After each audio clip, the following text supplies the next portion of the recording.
Anyone who visits New York City will see all manner of different life forms.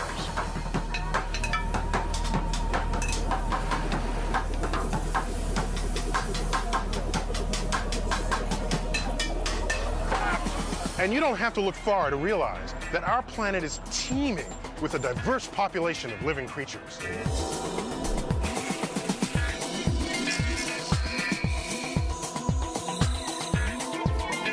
And for centuries, we've been asking ourselves, how unusual is all this?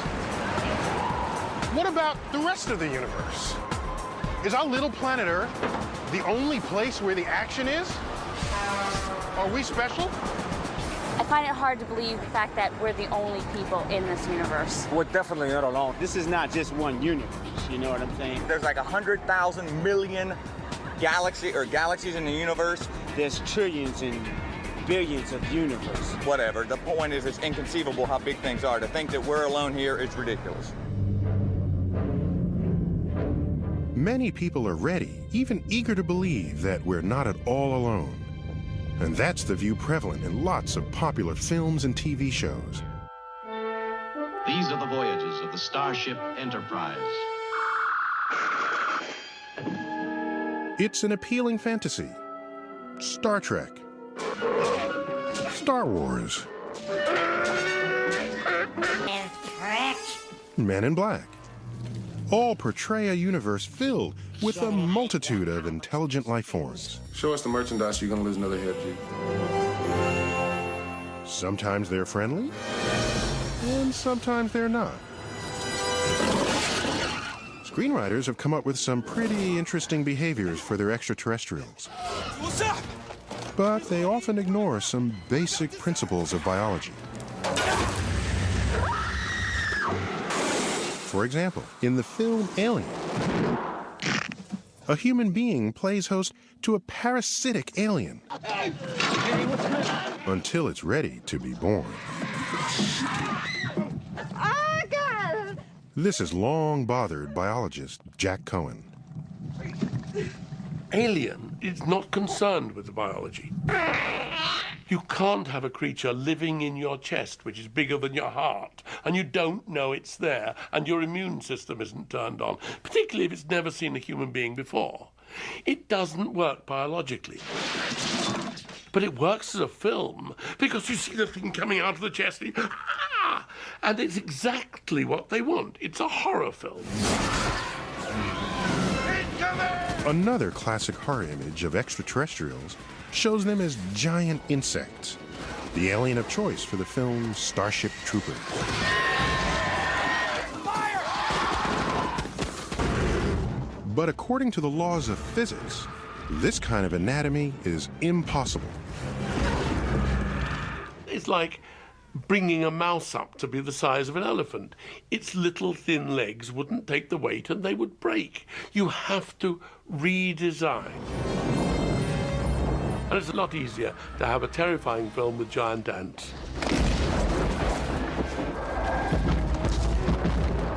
As unscientific as the oversized insects of Starship Troopers are, at least they don't look like people.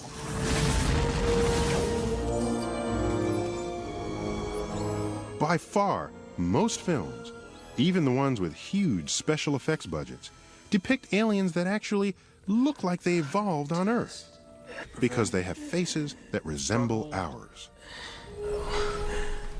Nearly all the vertebrates we see around us, humans included, have faces with 2 eyes, 2 nostrils, and a mouth below. This configuration came from a common ancestor who lived hundreds of millions of years ago. Now, when we look at these aliens, and they've got faces with 2 eyes and a nose and a mouth, they can't be aliens. They must have developed on Earth. They must share that same ancestor, or they wouldn't have faces like that. We expect a living thing, a dog or a cat, or even a fish, to have a face. Therefore, when we invent something for a film, we give it a face. And that really enables the people who are watching to get moved by it. Real aliens can't be like that. Shoot. Real aliens? What are we talking about? UFO sightings and abductions that show up in tabloids? I think they have traveled to this planet. They might have been here years ago, but they became extinct just like the dinosaur did. We've been visited. Those lights in the sky aren't all weather balloons. There are some people who believe that aliens are already among us, but there's no credible evidence. There's nothing in any of these stories that can't be explained in some other more rational way. And of course, some people are just plumb crazy. But is it crazy to believe that somewhere beyond our planet, life has taken root? Many scientists would say it's not only possible, but likely. One of the believers is Frank Drake. I first believed there was life beyond Earth when I was 8 years old. Not for any good reason, only because my father told me there were other planets, something like the Earth out there. And to my young mind, that meant places just like where I lived, with houses and streets and, in fact, creatures that looked just like me, which was certainly wrong.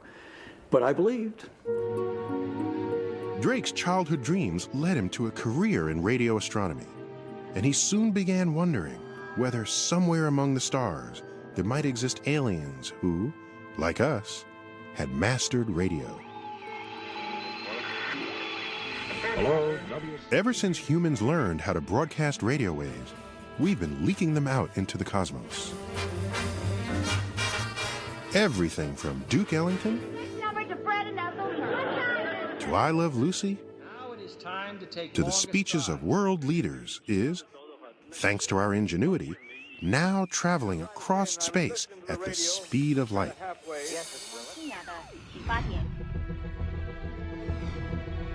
Drake reasoned that if aliens were transmitting radio signals of their own, we might be able to detect them.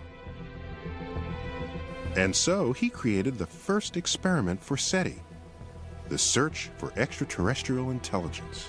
It's now survived an on, an off, and a second For on. decades, SETI astronomers have been scanning the stars of the Milky Way galaxy, searching for signs of advanced alien civilizations.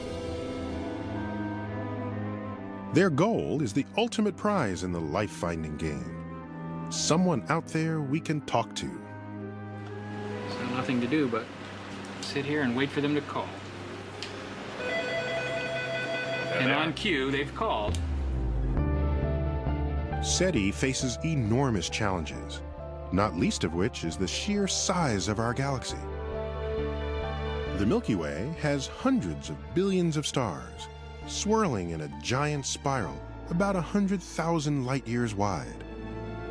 That's 600 quadrillion miles. So what are the chances of finding intelligent aliens in all that real estate? Early in his quest, Frank Drake came up with an equation to guide him.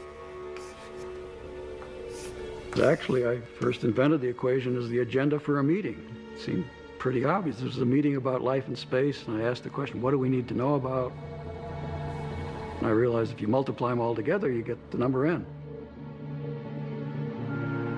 The now famous Drake equation lists the different factors we'd need to know to predict n, the number of intelligent, detectable civilizations in our own Milky Way galaxy. It includes factors like how many stars have planets, and how often will life become intelligent, and how long a technologically advanced civilization might last. And if you put in scientists' judgment the most plausible values for the factors in this equation, n equals 10,000 detectable civilizations in our galaxy. 10,000 intelligent civilizations, just in the Milky Way alone. That's Frank Drake's best bet, but it's far from conclusive. If you plug different values into the equation, then it's easy to come up with other results. Anything from 1 billion civilizations all the way down to 1, ours. For a long time, the values for most of these terms were unknown. The Drake equation was something of a list of mysteries, leaving the equation unsolvable. But in the last few years, our knowledge of cosmic origins has been growing exponentially. and we're on our way to solving at least some of these mysteries. Take just one term in the Drake equation, the percentage of stars, other suns, that have planets orbiting them. If alien life is anything like us, it needs some solid ground to call home. And so, we want to know how many planets are out there. Depending on who you talk to, our sun's got 8, maybe 9 planets circling around, including Earth. Until recently, we haven't been able to see any planets beyond our own solar system. None at all. The problem is, planets in deep space are rendered practically invisible by the blinding light of their suns. That's the challenge for the handful of scientists trying to track them down. The team of Paul Butler and Jeff Marcy started their quest in the 1980s with little more than their own enthusiasm. We started off with virtually no money at all. The first proposal I wrote for a grant to fund our planet search was for $930 for the whole year. When Jeff and I started the planet search back in the fall of 1986 at San Francisco State University, to say we were unknown is to overstate it. We were sub-unknown. The young astronomers were banking on an experimental technique they believed could scope out planets by focusing on the stars they orbit. As a planet orbits a star, the planet pulls gravitationally on the star, making the star wobble. You can tell a star has a planet, or more than one planet, just by the motion of the star, which ought to be stationary, but wobbles due to the pull on it by the planet.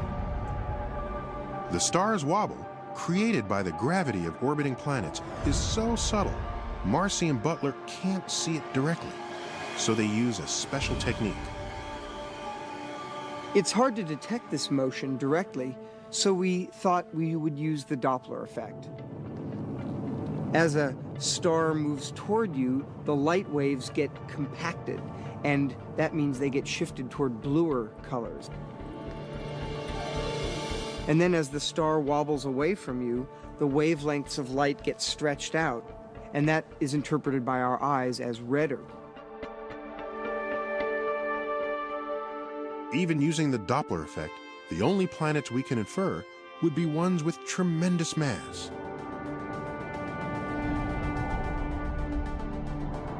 Marcy and Butler were confident that they had the best method for hunting down big planets and hoped they'd be the first to succeed when the unthinkable happened. A team of Swiss astronomers beat them to the punch. The first planet outside our solar system had been found, but by someone else. Most astronomers were skeptical. Although the planet was massive like Jupiter, the Swiss discoverers claimed it orbited its star, 51 Pegasi, in only 4 days. This seemed impossible.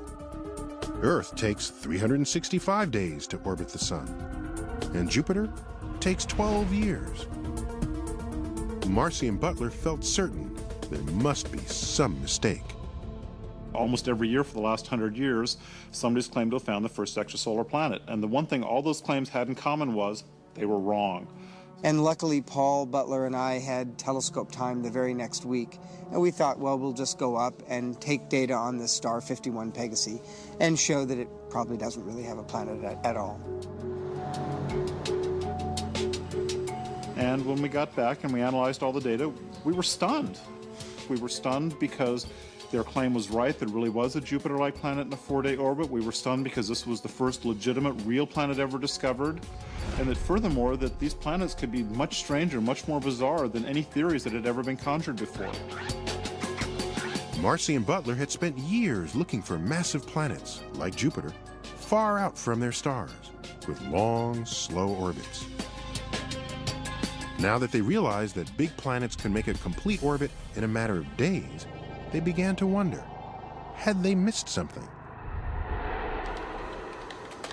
The evidence for new planets might be buried in their old data, but to find it, they'd need hundreds of hours of computer time. and we only had 2 little computers.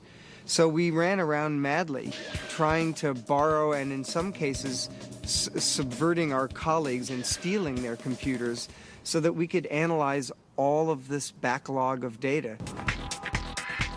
They worked furiously around the clock for weeks, recrunching 8 years of data. I was literally in my office 24 hours a day for about 6 months, reducing data. Some nights, hardly sleeping at all and just making sure the computers were all running. God forbid the computer should sit idle when we could have been finding planets with it. But the marathon was worth it. Within a month and a half of the discovery of the planet around 51 Peg, we found 2 planets sitting in our own data right there on our computers. The planet around 47 Ursa Majoris, spectacular, and then the other planet around 70 Virginis. Planets were finally being found, but they were huge gas monsters circling close to their stars, often in highly elliptical orbits. Scorching hot or with unstable climates, they were friendly to neither life nor other Earth-like planets. Any poor Earth that got in the way would be slammed to death. I mean, a little Earth anywhere nearby a Jupiter would get slingshot out of the system, or maybe the Jupiter would hit that Earth and probably spell doom for any life on any terrestrial planets in those systems. And it really begs the question, is our solar system with its nice, neat phonograph groove-like orbits some kind of wacky weirdo in the universe, or are there others like ours? In addition to its neat round orbits, our solar system provides particular shelter for Earth, thanks to the presence and position of Jupiter. Jupiter's enormous gravity throws asteroids and comets off course, slingshotting them out of the solar system. L'Without this protection, these cosmic missiles would frequently smash into Earth and destroy life as we know it. So if Marcy and Butler want to find Earth-like planets, first they need to find Jupiters more like our own. The holy grail for us is to find a sun-like star that has a Jupiter as far from it as our own Jupiter is from the sun. That Jupiter would protect any Earths that were in there, and of course the real super holy grail is to find a system that has not only such a Jupiter, but also the Earth itself. After almost 20 years of searching, things are looking up. Okay, 101, 472, 11 hours 40. Coming up. We're finding new planets like crazy, all the time. Every week or two, we find another new one on average. Looky that one. That's a beauty. Let's see how that corrects up. Yeah, that's a planet. We have about 700 stars on our program. And I'd say the thing that's really most amazing to us is how many of them appear like they have planetary signals embedded in them. All right, let's go to the next star. Roger. Do you have Jason's new target list? I'm loading it right now. The team is tracking several stars that appear to have Jupiters right where they want them. Far out from their host stars, and in perfect position to shield life-friendly planets like Earth. We are always following some exciting Jupiters. We don't tell anybody about them, but at any given time we have a half a dozen Jupiters that look like our own Jupiter. If their hunches are confirmed, then not only are there other solar systems that look like ours, there may be lots of them. 90% of the stars show no close-in Jupiters. Those are stars that could easily have an Earth in an Earth-like orbit. I think of the 700 stars we're following, I would bet at least half of them have rocky, Earth-sized planets going around them. Just a decade ago, astronomers could not be sure if there were any planets beyond our solar system. Today, we have a much better picture of our galaxy. And Jeff Marcy estimates that of the several hundred billion stars in the Milky Way, about 5% have small rocky planets that might harbor life. If he's right, that could mean 10 billion Earth-like planets. But before you start packing your bags to visit an extraterrestrial neighbor, consider this. Just because a planet can support life, does that mean it will? It's a crucial factor of the Drake equation, the percentage of planets where life does arise. On a planet where no life exists, like our own early Earth, how does life suddenly come into being? Is the spark of life rare or common? 25 years ago, most people, when they thought about the origin of life, thought in terms of inherently improbable reactions that would actually occur because of the fullness of time. Andy Knoll is a paleontologist who studies fossils for clues to how early life evolved on Earth. Before about 600 million years ago, all life on Earth was tiny. Single-celled creatures so small that Knoll and his colleagues do most of their work with microscopes or in chemistry labs. The big surprise is that no matter where they look for signs of ancient life, they find it.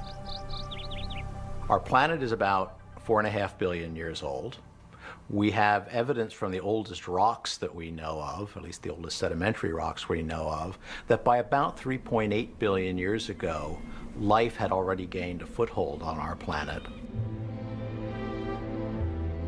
Scientists haven't figured out exactly how that first spark of life happened.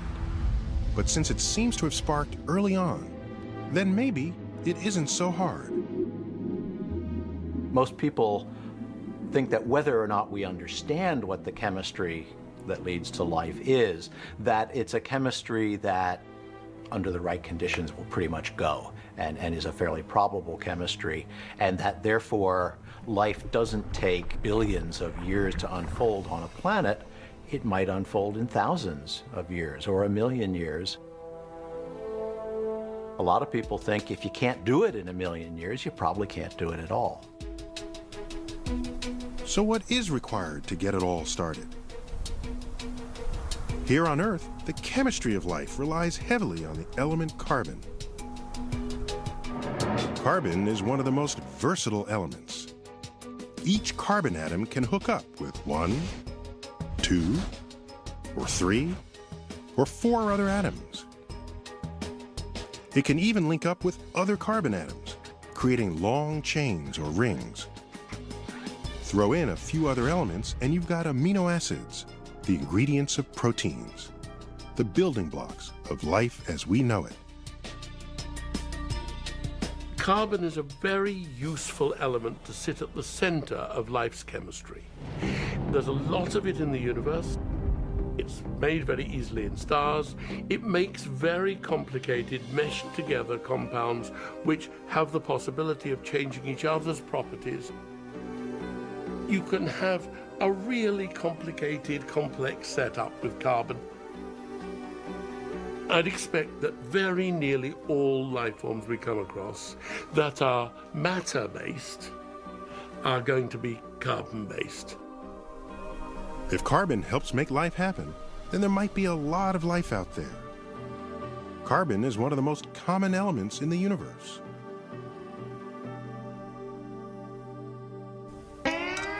So if it's got carbon, what else does life need? Lots of oxygen in the air? 72 degrees? We tend to think life belongs in a place that's, well, comfortable for us. But is that really true? The last few years, we've been finding life practically everywhere on Earth, and not just the obvious spots. Microbes are thriving under rocks in the driest, hottest deserts. Life's doing just fine in the dark bottom of the oceans, warmed by deep-sea vents. And now, life is turning up in some of the coldest, bleakest conditions imaginable, including the ice sheets of Antarctica and Greenland. So now that we've found life, not just surviving, but thriving just about everywhere on Earth, suddenly, it's looking more likely that life might thrive in lots of places beyond Earth. even if we would find them a bit uncomfortable. If life is common, then we should be able to find signs of it beyond our own little planet. Unfortunately, the evidence has been elusive. It seems as if one crucial ingredient has been missing. The most important requirement for life is liquid water. And that's the defining requirement for life in terms of our solar system. There's plenty of energy, there's plenty of carbon, there's plenty of other elements on all the planets in our solar system. What's rare, and which, as far as we know, only occurs now on Earth, is liquid water. Liquid water is crucial because it's an ideal solvent. Molecules can easily move around in it and react with one another, allowing the complex chemistry of life to do its thing.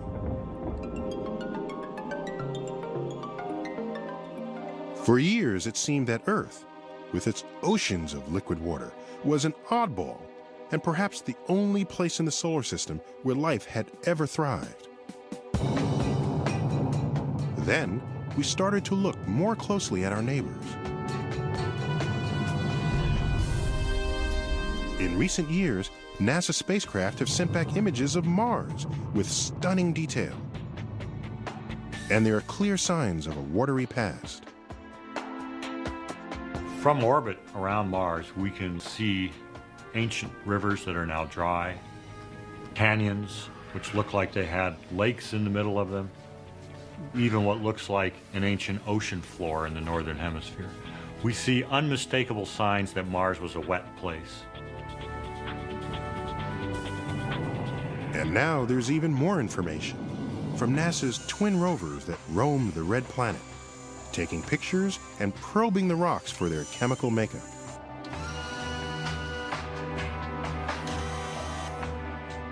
The photos reveal clear sedimentary layers in the Martian rocks, and chemical analysis shows they must have been laid down in the presence of water. Mars might be too cold and dry to harbor life today, but if water was once there, then perhaps life was too. And now there's hope that life may thrive even farther out in the solar system. I think Mars is the #1 candidate for the search for life beyond the Earth, especially if we're going to find it soon. But we do have a backup plan.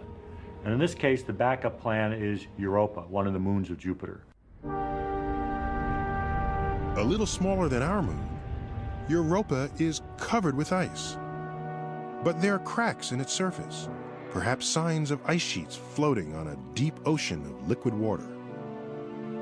What might be melting the ice is internal friction, created by the gravity of Jupiter and its other moons. Europa's ocean is suddenly considered a potential home for life. The places where life can live and exist are far more extensive than we used to imagine. We used to think a life-bearing planet had to be just like the Earth. And a little closer to the sun, it would be too hot, a little farther away, it would be too cold. And now we realize, oh gosh, there's a place which has an ocean with 3 times as much water as the ocean of Earth. And the water's warm. And that's way out in the solar system where we used to think the temperatures were ridiculously low. There could never be life there. So the likelihood of life existing on planets and space has just gone up enormously. So even though we've yet to find life elsewhere in the solar system, or beyond, we're getting more optimistic that life may be widespread. But if life is common in the galaxy, what kind of life would it be? Is it merely the kind of life we had here for about 3 billion years? Microorganisms happily brewing away, with nothing bigger or more interesting than bacteria? Or is it the complex plant and animal life we find in our oceans, of all shapes and sizes? Or could it be what SETI is banking on? Intelligent life that builds cities, computers, and radio transmitters. We now know that the way we got to this, from something like this, was through evolution.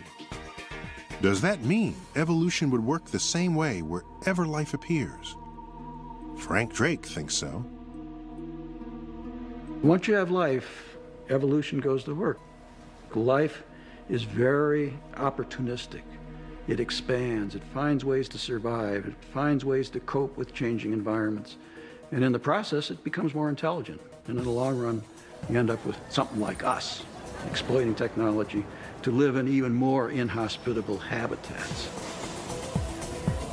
Drake's optimism shows up in the estimates he's plugged into his own equation.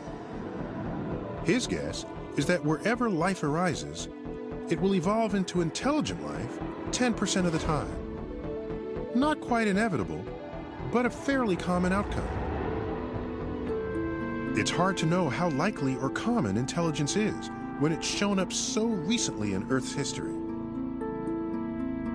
So the short history goes like this. Life early, but the familiar life that we think of, plants and animals, that is really a relatively recent development on this planet. And intelligent life, people like ourselves, technologically competent humans, that's just a snap in the full history of the planet. After about 3 billion years with only microscopic life, Earth finally became home to true plants and animals.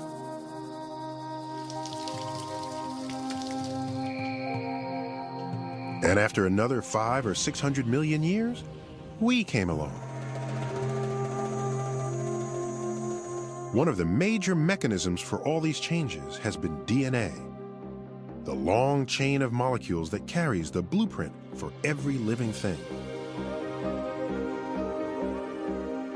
Every time a cell divides, its DNA makes a copy of itself. And in that copy, there are often some mistakes. Sometimes those mistakes result in an animal or plant that's more successful than its parents. It's these kinds of mistakes that have allowed the tree of life to branch out in so many directions, creating the great diversity we see on our planet.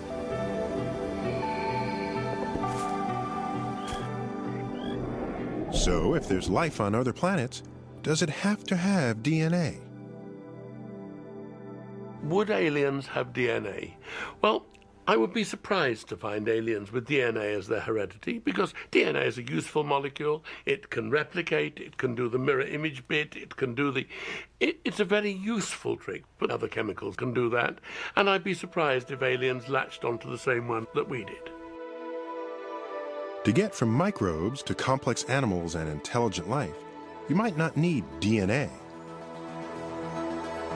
But there's one ingredient that could be absolutely crucial for the evolution of intelligence. And it may be the rarest of all: time.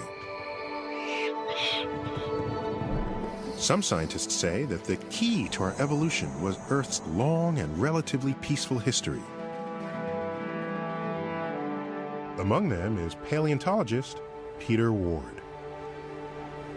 In this big galaxy of ours, hundreds of billions of stars, surely Earth is repeated many places, many times. Why not? Well, I think that the question is, how much time do we have? For instance, we got to intelligent organisms on this planet after 500 million years of animal life. So you've got a long period of time. Now, that doesn't say you couldn't get it sooner in other places, but you still need finite periods of time. And to me, that is the major argument against there being intelligent civilizations. You can't go from a bacterium to an intelligence in 1 million years, maybe not even 10 million years, probably not even in 100 million years. How many other planets are going to have such long periods of time? Not many, I think. In the 500 million years when intelligence was evolving, Earth's plant and animal life might have been pushed back to square one. Single-celled organisms with one catastrophic event. At least a couple of times, we came pretty close.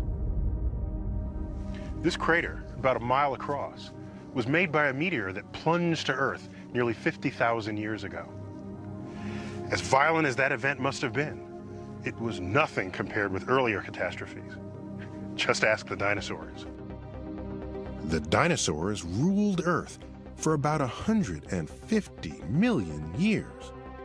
They had the size, they had the power, it seemed that nothing could stop them. Then, 65 million years ago, an asteroid about 6 miles across headed toward Earth.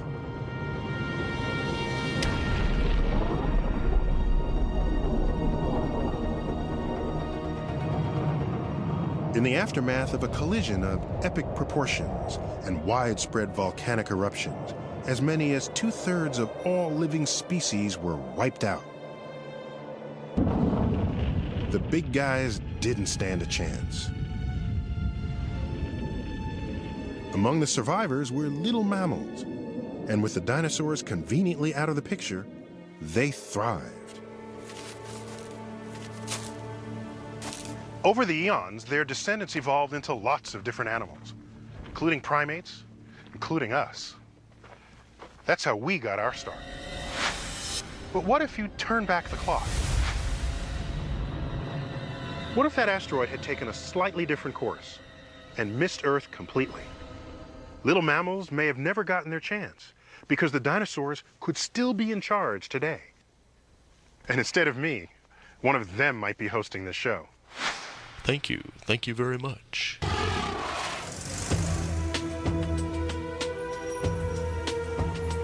In some ways, we owe our existence to serendipity. And some argue that this makes the evolution of intelligence far less likely.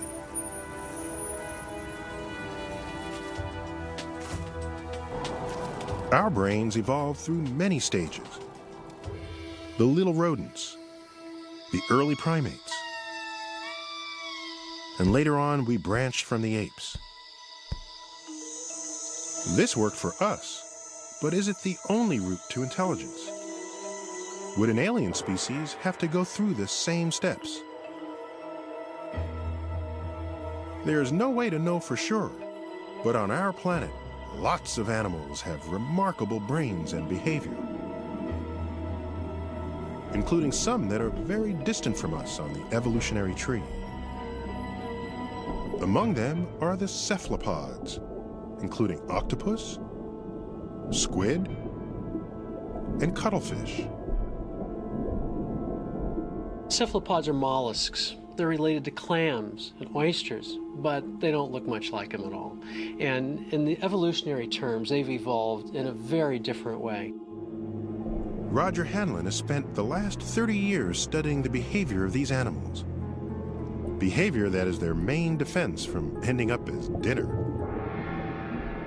These animals are a yummy hunk of protein swimming around in the ocean, and once they're caught, they have no defenses. So they have to have a good primary defense. That's camouflage. Don't be seen. You can move over to this tank here. In the lab, Hanlon and his team study how cephalopods, like this cuttlefish, control and change their skin patterns. It's taking that visual information and translating it to the skin on the back. This is beautiful. Look at that perfect white square. To see how they apply their tricks in their natural habitat, Hanlon tails them with his underwater camera. His biggest challenge? Finding them in the first place. Octopus and cuttlefish have an uncanny ability to completely disappear into the background. We all think of the chameleon as sort of the king or queen of color change, but that's not true. A cephalopod can show many more patterns and can show them instantaneously. An octopus can be so camouflaged you literally cannot see it. So every place they go, they are morphing into something that looks a lot like that environment. So here's the scene. You've got a rock with algae all over it. There appears to be nothing there except the swimming fish going by. Okay, so take a look here and just watch for a moment. And there it is. Whoa. Isn't that amazing? This animal was completely camouflaged on that rock, and suddenly it was there. This remarkable camouflage, changing both pattern and three-dimensional texture, is performed by skin unlike any other animal's. It's an amazing skin because there are up to 20 million of these chromatophore pigment cells, and to control 20 million of anything is going to take a lot of processing power. We call it a computer. Animals have brains. These animals have extraordinarily large, complicated brains to make all this work. Looks like. For Hanlon, the brains and sophisticated behavior of these animals suggest that there's more than just one way to get smart. Very inquisitive animal. That's quite extraordinary. Even an invertebrate animal related to a clam or a snail can develop an incredibly complicated brain. This is one of the true wonders of nature. It's hard to explain why, but it's everywhere. What does this mean about the universe and other intelligent life? The building blocks are potentially there, and complexity will arise. Evolution is the force that's pushing that. I would expect personally a lot of diversity and a lot of complicated structures. It may not look like us, but my personal view is that there is intelligent life out there. But intelligent life is not necessarily life we can talk to across the depths of space. For that, you need technology. As smart as an octopus or dolphin is, neither one of them is going to build a radio transmitter or a spaceship. When paleontologist Peter Ward looks at Earth's track record, the odds for technological aliens don't seem very promising. There's maybe 30 million species on the planet today. And if we look at the fossils, there are hundreds of millions of species in the past. But only one of them which has risen to technology. It's happened one time out of hundreds of millions of possibilities on planet Earth. One time only. So that's an astronomically small number.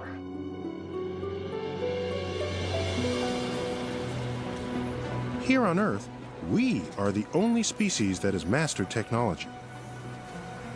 Since it's so rare here, should we really expect technology to be common among the aliens? Many would say no.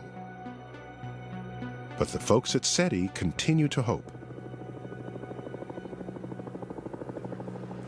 Now, Tom, look at this one because...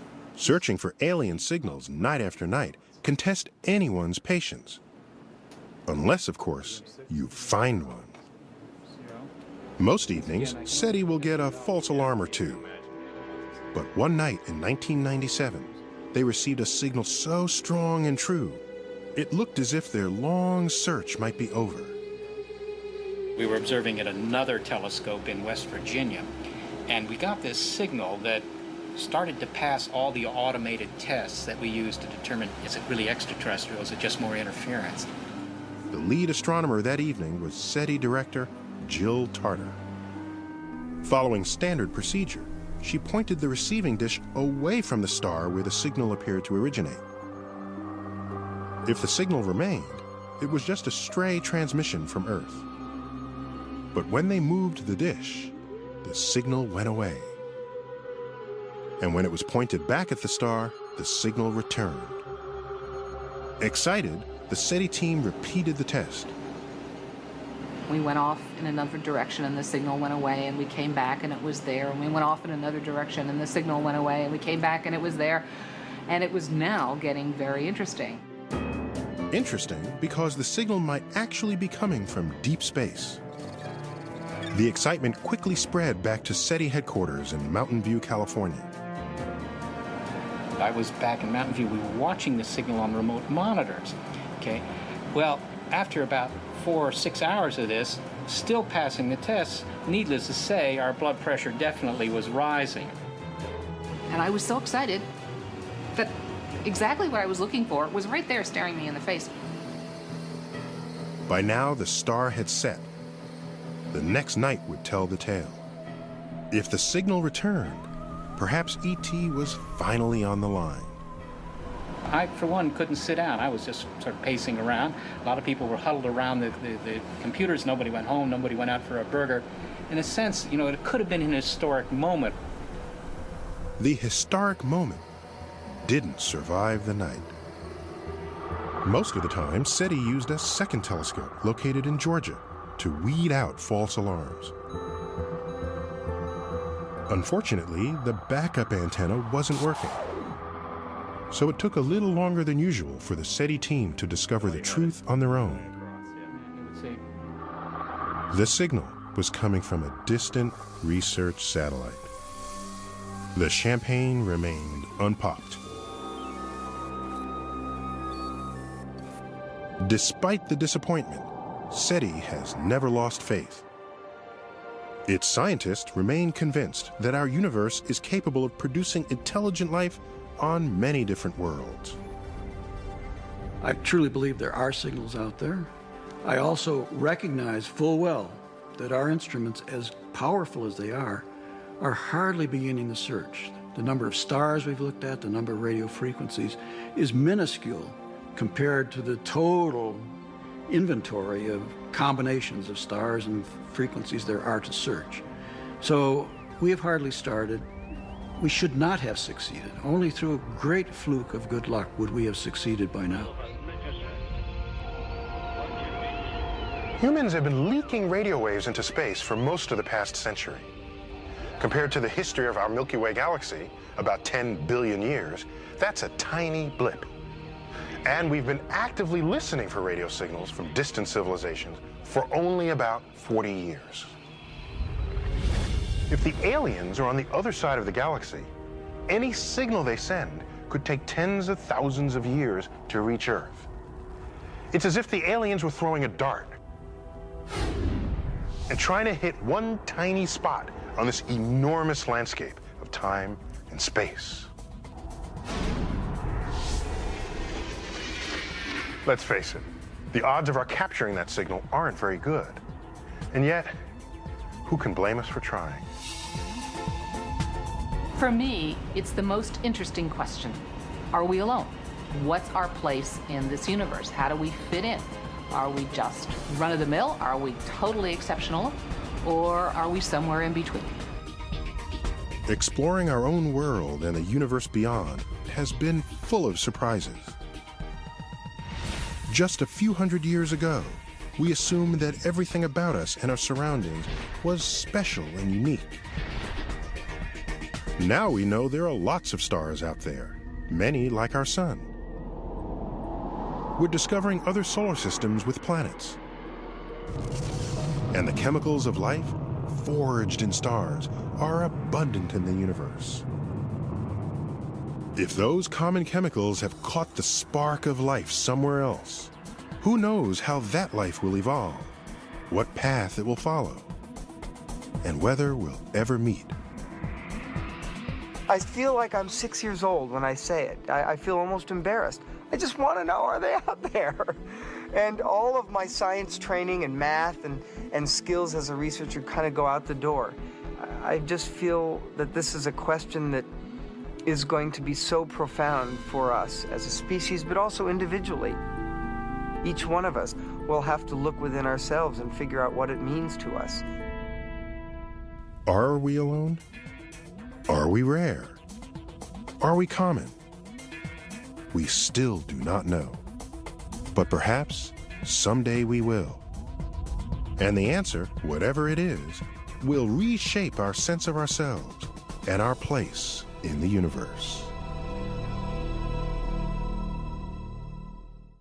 Coming right up on the next episode of Origins, the ultimate mystery. How did the universe come to be?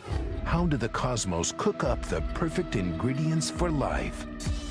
The quest starts with a bang, ends with us, and tells a new story of what happened in between. We are actually on the brink of a revolution of unimaginable proportion. A scientific detective story takes you back to the beginning of everything on Origins next.